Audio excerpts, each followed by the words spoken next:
first, the logistics of the survey. Like, who did you talk to? What were some of the big findings? Absolutely. Yeah, we looked globally around the world at hundreds of companies and markets, over 30 countries, spoke to over hundreds of executives, senior executives in the industry, and we've been doing this research for many years. So our data goes all the way back to 2003. So we have a really good set of data through which we can see the progress made in the industry. And some of it is really about not only products to women, like with insurance companies, that's where a bulk of that comes through, but it's also, say, with credit cards, there are significant money losses for companies that don't cater products to women. Correct. In this year's report, it was the first time we looked at financial services and their customers as women. So in the past, our Women in Financial Services report looked at the workforce and how women are progressing through financial services as their employers.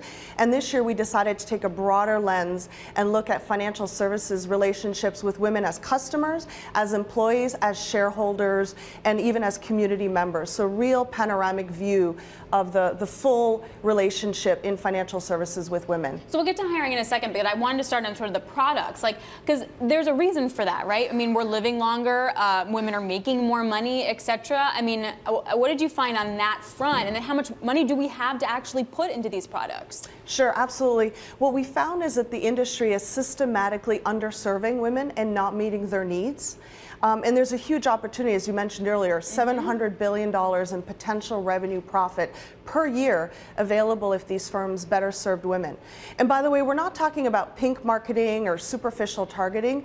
These are actual legitimate differences in the lives of women, structural differences. As you said, they live longer, they're more likely to be single heads of households, they tend to make more money, they're more likely to take breaks in their career to provide for caregiving for their family. So when you look at those differences, those lead to different needs for financial services. So $700 billion is the total. So a huge chunk of that comes from insurance. What about the other money? Like, where do companies stand to make that from products? Sure. We found that across the full financial services spectrum. So as you said, insurance is one of them. We found it in retail banking, where women are far less likely to be approved for mortgages or personal loans. We found it in wealth management. We found it where, as you said, women are making more money, they have more wealth to invest, but they're underserved. We found it in small businesses and entrepreneurs. Women are less likely to get funding. And even in the corporate space, where female CFOs and treasurers are professionals, they buy on behalf of their companies.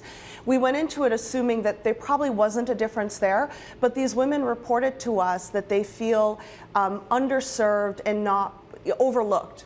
Yeah, tell me about that. Yeah, it was really interesting. As I said, we went into it thinking there's not going to be a difference. These are corporate buyers, they're professionals. And of course, they're buying the best products and services for their corporations. That stands, whether they're men or women. But these women said they're not being served appropriately. They don't have diverse teams covering them. Banks often overlook them or talk down to them or talk around them. Or a lot of the events, corporate banking is very relationship based. A lot of the events cater more towards male preferences, and these women are just not interested in that. So what was interesting, then yesterday there was a report out in the Informs journal organization Science that basically said if you have appoint a female director as a company, then 2 years of stock declines come after that. Then you have those reports that say that there's not a business case for it. Actually, it could harm you. How does that square with kind of your research? Yeah, it's really interesting to think about that. Now, it's all about causation or correlation, right? Yeah. There's been no studies that have shown, as a matter of fact, if you have more women on your board or in senior leadership, that will absolutely lead to better returns or financial returns. However, having said that, a lot of research shows that diverse teams are more effective. They're more resilient, right? There's less groupthink. They're better able to serve customers, to think about their customers more broadly. And because of that, we're starting to see a lot more interest. Regulators, supervisors are focused on this, thinking it's better for the industry. Investors are starting to focus on this. So there's a recognition that diverse teams are just better. And then quickly, is there one company or one thing that a company did that worked really well? Yeah, when we see firms that do this well, right, there's two things that they have in common. One is diversity and inclusion is not something they do on the side, a nice to have initiative. It is core to their business, to their purpose, to their brand, and to their strategy. And like every other important business strategic initiative, it's tracked, it's measured, and leaders are held accountable. The other thing that they do really well, or they have in common, is a recognition that it also requires cultural change. So you can have programs and structures to bring more diversity into your firm, but to take advantage of diversity, you need inclusion. Right? You need people to have a sense of belonging, to be heard, to have a voice, to be valued. And that requires changing the values and the behaviors and the beliefs of everyone in the organization. So it's not just programs, it's culture.